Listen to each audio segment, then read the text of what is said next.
자, 오늘 저는 시편 37편의 말씀을 통해서 악을 대하는 우리의 태도라는 제목으로 함께 은혜의 말씀을 나누길 원합니다. 우리가 알다시피 북한은 유엔 안전보장 이사회가 결정한 경제 제재 대상국입니다. 그렇다면 왜 유엔 안전보장 이사회는 북한에 대해서 경제 제재를 하게 되었는가? 우리가 다 알다시피 바로 핵무기 때문입니다. 여러분, 부엌에 있는 그 식칼이 우리 어머님들에게는 음식을 만드는 도구이지만 강도에게는 그 칼이 무기가 될 수 있습니다. 바로 그 이유입니다. 유엔 안전보장 이사회가 실시한 대북 제재는 북한이 2006년도에 제1차 그 핵실험을 할 때부터 시작되었습니다. 북한이 핵실험을 하거나 미사일을 발사할 때마다 그 대북 제재가 조금씩 더욱더 강화되었습니다. 그런데 2017년까지는 그 유엔 안전보장 이사회에서 하는 그 경제 제재가 큰 영향을 북한에 미치지 못했다고 합니다. 왜냐하면 북한으로 수출할 수 없는 상품들은 무기나 그 핵 생산을 위해 필요한 기술뿐이었기 때문이라고 합니다. 그래서 북한이 핵실험과 미사일 발사를 아주 집중적으로 했던 2016년도와 2017년도 이후에 그 대북 제재의 내용이 많이 바뀌게 되었다고 합니다. 그게 무슨 말이냐면은 그동안에는 북한이 그 핵무기를 만드는 그 기술을 수출하는 것을 해외에서 차단시켰는데 그것 갖고는 경제 그 제재를 할 수가 없다는 거예요. 그래서 더 그 범위를 2016년도 이후에 더 넓히게 되었다는 것입니다. 목적은 하나, 바로 북한의 비핵화를 이루기 위해서 그러는 겁니다. 북한의 비핵화라는 목적을 놓고 그 제재의 범위가 확대를 해서 북한의 경제를 압박하는 그러한 제재를 하게 되었다는 거예요. 그래서 2017년도에 체결된 유엔 안전보장 이사회의 결의서 내용을 보면은 그러한 경향이 잘 드러나 있습니다. 그래서 북한 언론의 주장과는 달리 북한 기업들은 그 북한에서 그 세계로 수출하는 그 품목을 차단을 시켰다는 거예요. 유엔에서. 북한은 아주 북한만이 자랑하고 있는 세 가지의 그러한 자원이 있습니다. 첫 번째는 지하 자원입니다. 그리고 두 번째는 수자원입니다. 그리고 세 번째는 북한의 그 값싼 노동력입니다. 바로 이 세 가지, 지하자원, 수자원, 또 북한의 값싼 노동력, 바로 이러한 세 가지의 중요한 요소들을, 이러한 자원들을 북한이 그동안 해외로 수출을 했었는데 유엔에서 그거를 차단시켰다는 거예요. 이 세 가지 중요한 요소를 차단시켰기 때문에 북한의 경제가 압박을 당하는 겁니다.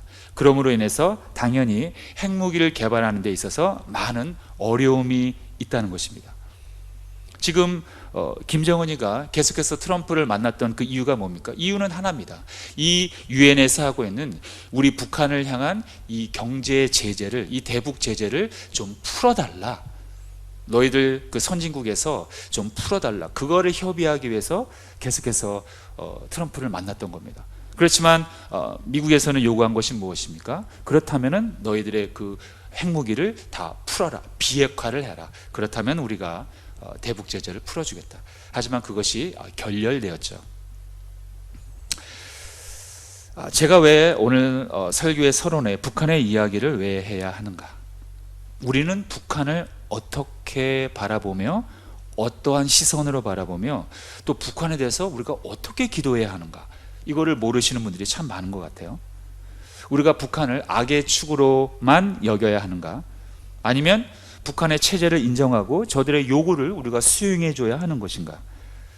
통일을 우리가 대한민국이 주관해야 하는가? 아니면 저들이 요구하는 대로 저들의 통일 방식으로 우리가 들어줘야 하는가? 여러 가지 우리가 풀어야 할 숙제들이 많이 있습니다.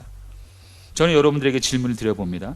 지난 6월 16일 남북 공동연락사무소의 그 폭파 장면되는 그 장면을 보시면서 여러분들은 어떠한 생각을 하셨습니까? 우리는 그 장면을 보면서 정말로 큰 충격에 휩싸였습니다. 참 많은 생각을 하게 되는 그러한 계기가 되었던 것입니다.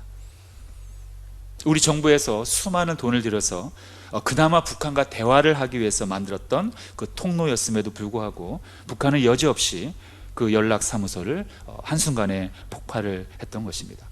왜 북한은 저렇게 당당할까요? 우리는 그뿐만이 아니라 살아가면서 여러 가지 악의 요소들을 우리는 바라보게 됩니다. 우리는 과연 악을 바라보면서 어떻게 기도해야 하는가? 저들을 구원하기 위해서 하나님 긍휼함을 베풀어 주시옵소서, 이렇게 기도해야 하는가? 아니면 저들을 멸절시켜 주시옵소서, 이렇게 기도해야 하는가? 자, 우리가 인본주의적인 마음으로는 선택을 할 때 이렇게 기도할 수도 있고 또 저렇게 기도할 수도 있습니다. 우리는 각자마다의 의견이 다르기 때문에 여러 가지의 생각을 할 수가 있습니다. 이럴 때 우리는 어떻게 선택할 수 있습니까? 우리의 인본주의적인 마음으로 선택하면 매우 위험합니다. 이럴 때일수록 우리는 하나님이 과연 악을 향해서 뭐라고 말씀하셨는가, 또 우리에게 악을 향해서 어떻게 하라고 하셨는가, 바로 이 성경 말씀을 기준으로 우리는 그대로 따라가고 그대로 순종하면 아주 문제는 간단하다는 것입니다. 그런데 우리는 성경을 뒤로 한 채 그저 우리의 그 감정과 또는 우리의 이익을 위해서 또는 우리의 어떤 인본주의적인 생각으로 이렇게 선택하기도 하고 저렇게 선택하기도 하고 또는 이렇게 기도하기도 하고 저렇게 기도하기도 한다는 것입니다. 하지만 그것이 과연 하나님이 원하시는, 하나님이 그 악을 향해서 바라보는 마음, 그 악을 향해서 우리에게 어떻게 하라고 했었던 그 명령에 따라서 기도하고 있는가를 우리는 성찰해 봐야 한다는 것입니다. 자, 그렇다면은 먼저 우리가 악에 대해서 알아야 할 그러한 부분이 있다는 것입니다. 그것은 악은 우리와 늘 공존한다는 사실을 우리는 분명히 알고 있어야지만 합니다. 우리는 생각합니다. 악의 세력이 이 세상에서 완전히 사라졌으면 좋으련만 왜 악은 늘 우리와 공존할까? 아쉽게도 악이 참 없으면 좋겠지만은 우리는 악은 여전히 우리와 함께 늘 같이 함께 한다는 사실을 우리는 늘 전제해야 한다는 것입니다. 왜냐하면 아담과 하와의 타락 이후에 죄가 들어왔기 때문입니다. 그러므로 우리는 늘 세상 끝날까지는 우리는 원수마귀가 항상 우리와 함께 한다는 것입니다. 아담과 하와의 타락 이후 노아의 시대에도 그랬고 아브라함의 시대에도 악은 여전히 공존했습니다.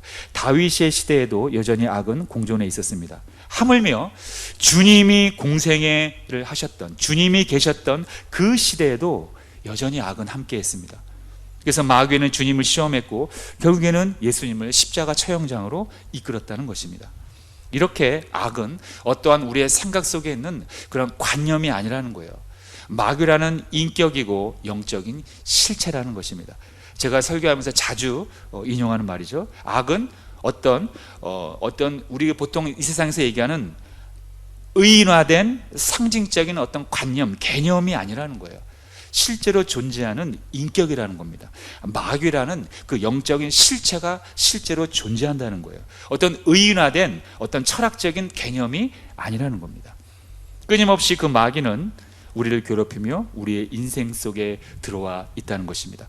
그래서 성경에서도 악에 대해서 이렇게 이야기하고 있습니다. 전도서 3장 16절에 보면 또 내가 해 아래서 보건대 재판하는 곳 거기에도 악이 있고 정의를 행하는 곳 거기에도 악이 있도다.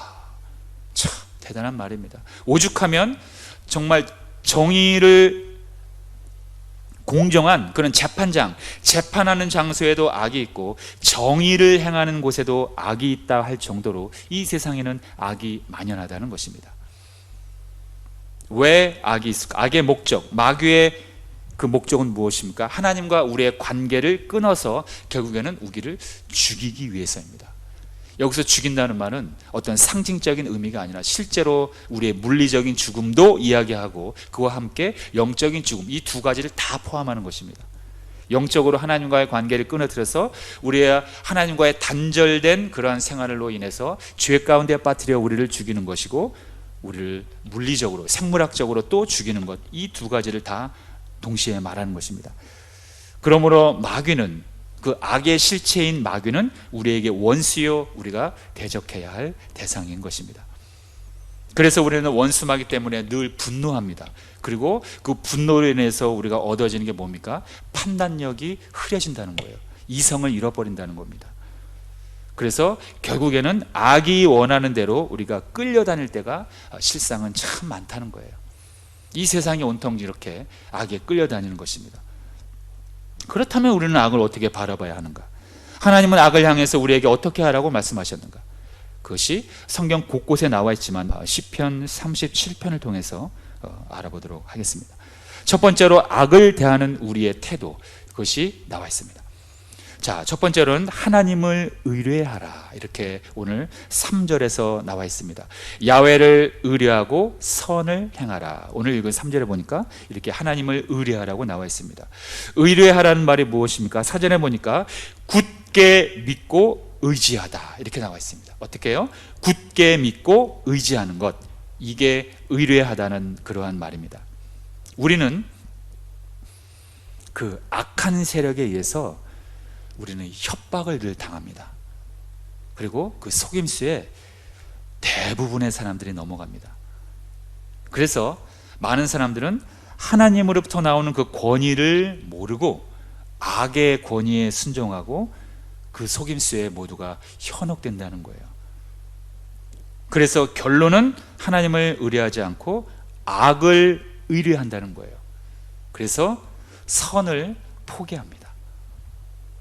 이것이 우리의 현실이라는 거예요.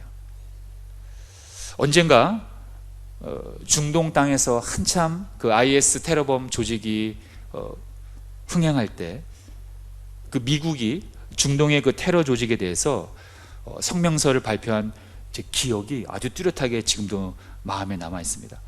그때 미국이 그 테러 조직을 향해서 공식적으로 뭐라고 성명서를 발표했냐면 이렇게 발표를 했어요. 우리 미국은 테러범과 절대로 타협하지 않으며 그들의 협박에 절대로 넘어가지 않는다. 자, 그렇다면 여러분들의 삶 가운데 제가 한번 질문을 드려보겠습니다. 여러분들은 여러분들의 삶을 어떤 무력으로, 폭력으로 또는 돈으로, 재정으로 여러분들에게 압박을 하고 협박을 하고 있는 그러한 일이 있다면 여러분들의 신앙과 자존심을 내려놓고 그것을 협의합니까? 수긍합니까? 아니면 절대로 여러분들의 신앙을 잃어버리지 않기 위해서 여러분들에게 오는 그 세상의 테러 조직에게 타협하지 않습니까? 지난 시간에도 이야기했듯이 우리의 신앙은 그냥 한낱 종교적인 어떤 학생들이 학교에서 하는 서클, 동아리 정도의 종교 활동이 아니라는 거예요. 이제는 우리의 생명이 왔다 갔다 하는 그런 생명을 걸고 믿음 생활을 해야지 어떤 종교 생활, 어떤 시간이 나니까 하는 그런 여가 생활이 아니라는 겁니다. 그렇게 했다가는 다 세상의 가치관에 우리가 휩쓸려 다닌다는 거예요. 결국에 우리에게 오는 것은 죽음밖에 없다는 것입니다. 우리는 생명을 걸고 여러분들의 신앙을 지키지 않으면 끝내는 심판 속에 우리가 있어야 된다는 것입니다. 여러분, 그 악의 권위는 우리를 아무리 무섭게 재정으로 또는 물리적으로 우리를 협박해서 우리에게 겁을 주고 두려움을 주는 것 같지만 실상은 순간이고 찰나입니다. 오늘 본문에서 나와 있는 것처럼 하나님의 뜻만이 영원하지 원수마귀가 주는 그 두려움은 순간이고 찰나라는 거예요. 거기에 우리의 신앙과 우리의 신앙의 절개를 잃어버리면 안 된다는 것입니다. 그런데 이 세상의 많은 사람들은 하나님의 능력을 뒤로 한 채 그런 허수아비와도 같은 그런 겉보기에만 무서운 그런 원수마귀에 다 끌려다닌다는 것입니다. 요한일서 2장 16절과 17절에 보니까 이렇게 나와 있습니다. 이는 세상에 있는 모든 것이 육신의 정욕과 안목의 정욕과 이생의 자랑이니 다 아버지께로부터 온 것이 아니요 세상으로부터 온 것이라. 이 세상도 그 정욕도 지나간다는 것입니다. 오직 하나님의 뜻을 행하는 자는 영원히 거하느니라. 아무리 고통스러워도 그 세상으로부터 온, 즉 마귀로부터 온 권위는 다 지나간다는 거예요. 세상은 우리에게 끊임없이 유혹합니다. 뭘 유혹할까요? 불법을 저지르라고, 편법을 쓰라고 늘 주장합니다. 안타깝지만 이것이 지금 현실이라는 거예요. 여러분, 악을 바라보면 그 악이 선처럼 바뀌어지고 그것이 내 몸 안에 들어오게끔 되어 있습니다. 하나님을 의뢰하지 않는다면 우리는 절대로 선을 행할 수가 없다는 것입니다. 악을 바라보면 우리의 마음은, 심령은 분노로 변하게 되고 우리의 심령이 파괴되고, 우리도 여지없이 아무리 선한 사람이라 할지라도 악을 바라본다면, 하나님을 의뢰하지 않는다면 우리도 여지없이 불법의 사람, 편법을 정당화시키는 그러한 사람으로 변한다는 것입니다. 욥기서 36장 18절에 그래서 또 이렇게 말씀하고 있습니다. 그대는 분노하지 않도록 조심하며 많은 뇌물이 그대를 그릇된 길로 가게 할까 조심하라. 또 우리가 다 아는 말씀이죠. 에베소서 4장 26절과 27절에 보면 분을 내어도 죄를 짓지 말며 해가 지도록 분을 품지 말고 마귀에게 틈을 주지 마라. 이게 무슨 말입니까? 분을 갖고 있으면, 화를 갖고 있으면 마귀에게 틈을 주는 것이라는 거예요. 나를 마귀에게 던지는 거라는 거예요. 분을 내어도 죄를 짓지 말며 분을 품지 말라. 마음에 품지 말라. 왜냐하면 그것은 마귀의 먹잇감이다. 이렇게 되는 겁니다. 여기에는 그 누구도, 그 한 명도 예외가 없습니다. 모든 화는 분노에서 시작됩니다. 그리고 그 분노는 어디서 나온다고요? 악을 바라볼 때 분노가 나온다는 것입니다.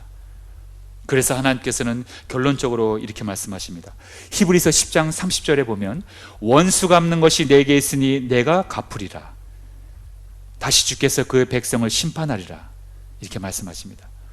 또 로마서 12장 19절에 보면 내 사랑하는 자들아 너희가 친히 원수를 갚지 말고 하나님의 진노하심에 맡겨라. 그리고 결정적으로 사도 바울은 고린도전서 15장 26절에 이렇게 말씀하십니다. 맨 나중에 멸망받을 원수는 사망이니라.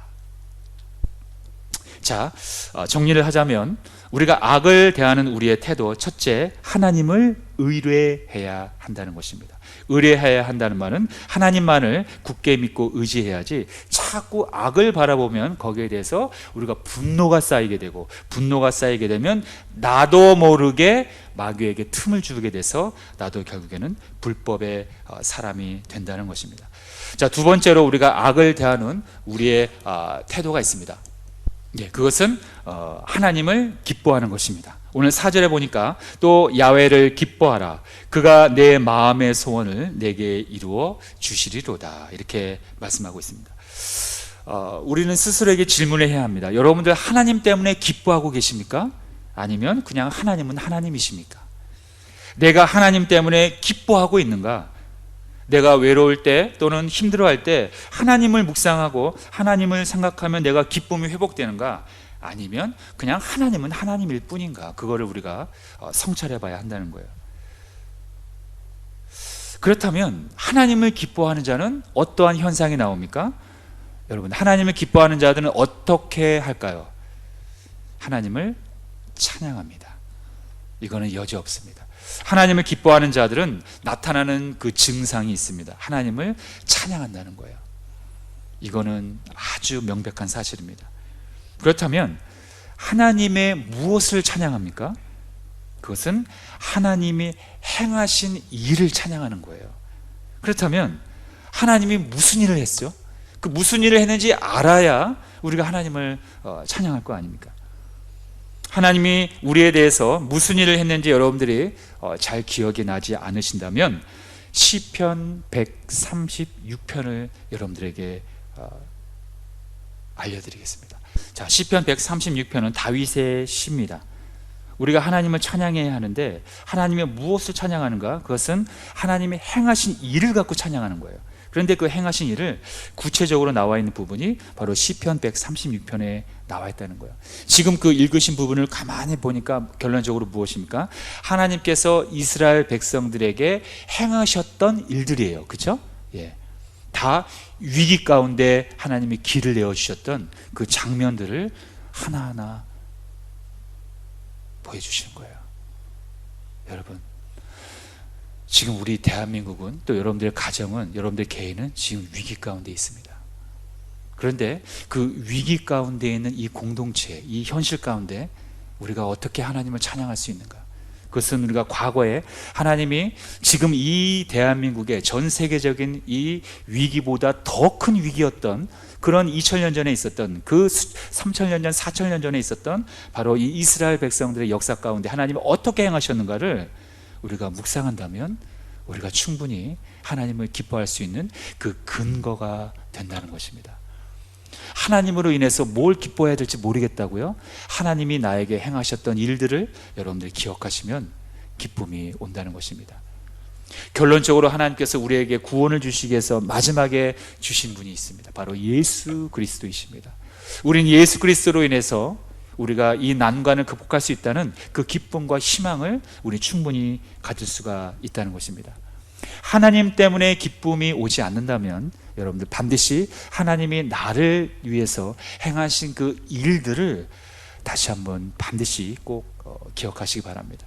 그리고 그 기억하는 것이 또 너무나도 어렵다 그러면 아주 쉬운 것, 바로 예수 그리스도를 우리에게 보내주셨다는 그 사실 하나만이라도 여러분들이 결론적으로 기억하신다면 우리가 이 땅의 최후의 승리자라기 때문에 우리가 기쁨을 다시 회복할 수 있다는 것을 꼭 기억하시기 바랍니다.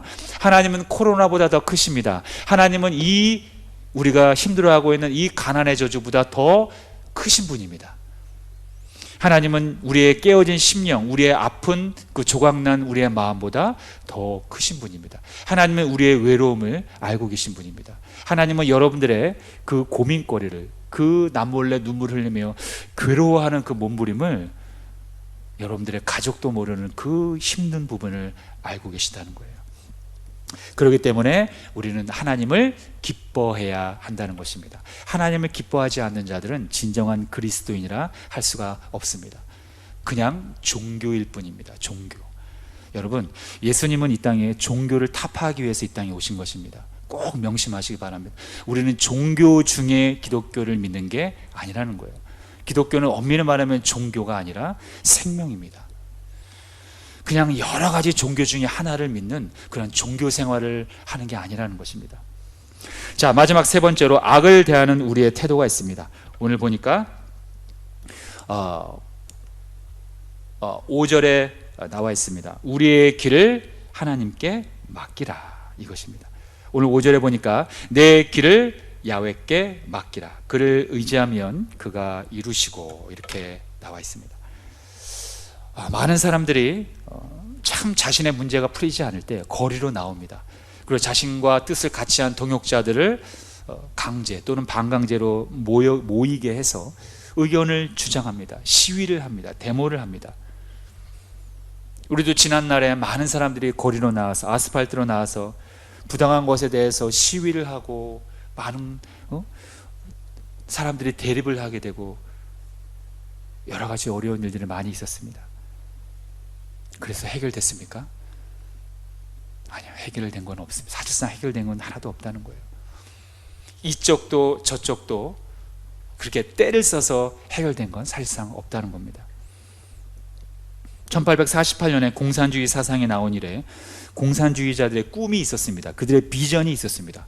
이게 무슨 비전입니까? 온 세계가 공산주의라는 유토피아로 만드는 것이 그들의 비전이었습니다. 그런데 아니라 다를까 많은 수십 개의 나라가 다 공산주의로 변해가고 있었습니다. 그런데 알고 보니까 그 안에는 함정이 있었다는 거예요. 수많은 생명을 죽이고 인간의 자유를 빼앗아갔습니다. 그래서 지금 공산주의가 과연 그 세계대전 당시에 있었던 만큼 많은 전 세계 수백 개 나라가 공산주의로 지금 변해 있습니까? 아니라는 거예요. 공산주의라는 그 사상과 이념이 잘못됐다는 그 증거가 지금 현실에 나타나고 있는 것입니다. 그들의 뜻대로 온 세상이 공산주의로 변하지 않았다는 것입니다. 물론 자본주의 사회도 많은 문제와 어려움들이 많이 있습니다. 지금 남아있는 건 북한과 중국과 일부의 몇몇 나라들이라는 거예요. 그들 나라 속에 무엇이 있습니까? 통제밖에 없습니다. 억압밖에 없습니다. 자유를 잃어버린 그러한 불쌍한 영혼들밖에 없다는 거예요. 종교의 자유가 없다는 것입니다. 자, 시위하면 될 줄 알았다는 거예요. 때를 쓰면 단체로 찾아가서 떼를 쓰면 될 줄 알았다는 겁니다. 또 그 반대로 억압하고 통제하고 폭력을 휘둘면 될 줄 알았다는 거예요. 그 양쪽 다 마찬가지라는, 극각으로 향하는 그 양쪽 다를 말하는 겁니다. 시위하면 될 줄 알았어요. 또 억압하고 폭력하고 통제하고 협박을 하면 될 줄 알았어요. 그러나 양쪽 다 이루어진 건 하나도 없다는 것입니다. 결국에 역사를 이끌어가는 분은 바로 그런 인본주의적인 통제나 바로 그러한 문제가 아니었다는 것입니다. 역사를 이끌어가는 분은 결국에는 하나님이셨다는 것입니다. 지금은 우리가 어려움 속에 있는 것 같지만 여러분, 정의와 공의로 역사를 이끌어 가시는 하나님은 반드시 우리 가운데 계셔서 우리가 생각할 땐 아닌 것 같지만 그래도 여전히 하나님은 이 우주를 이끌어가고 계시다는 사실을 분명히 여러분들이 아셔야 하는 것 같습니다. 지금 우리는 악과 함께 공존하고 있지만 그래도 여전히 하나님은 그 악 위에 계셔서 악을 초월하셔서 이 세계를 이끌어가고 있다는 것입니다. 우리는 그 점을 우리가 분명히 할 때 여러분들이 과연 어떻게 우리가 이 세상을 살아야 할 것인가를 알 수가 있다는 것입니다. 악을 초월해서 이끌어가는 하나님을 의뢰하고 하나님을 기뻐하고 하나님께 맡기며 살아가는가, 아니면 하나님 밑에서 군림하고 있는 그 악을 바라보면서 끊임없이 분노하며 살아갈 것인가, 여러분들이 선택하시기 바랍니다. 선택은 여러분들의 자유입니다. 그러나 선택에 대한 그 책임은 여러분들이 지셔야 합니다. 물론 이 자리에 나와 있는 우리 그리스도인들은 악을 뛰어넘은, 악을 조종하는 악의 세력을 뛰어넘어서 그 위에 계시는 하나님을 의뢰하고 하나님을 기뻐하실 줄로 믿습니다. 오늘 이 시간 이후로 더더욱더 하나님 밑에서 군림하고 있는, 일시적으로 군림하고 있는 그 악을 바라보지 마시고 그 악을 초월해서 그 위에 악보다 더 지배하고 계시는 그 하나님을 더 높은 영안으로 바라보셔서 그 하나님을 의뢰하고 또 하나님 때문에 기뻐하는 삶을 여러분들이 누리신다면 충분히 이 어려운 사태를 우리가 승리하고 그동안 여러분들이 잃어봤던 그 기쁨을 다 회복하여 여러분들의 가정에 다시 웃음이 꽃필 줄로 믿습니다. 부디 이번 7월 한 달도 저와 여러분들이 그 잃어버린 그동안 코로나 때문에 주춤했던 그러한 열정이 있다면 이번 7월 한 달에는 더욱더 더 회복하여 오히려 코로나가 터지기 그 이전보다 더 열정의 신앙이 되셔 하나님을 더 뜨겁게 사랑하고 하나님으로 인해 기뻐하는 그러한 저와 여러분 되기를 주님의 이름으로 축원드립니다. 네, 기도하겠습니다.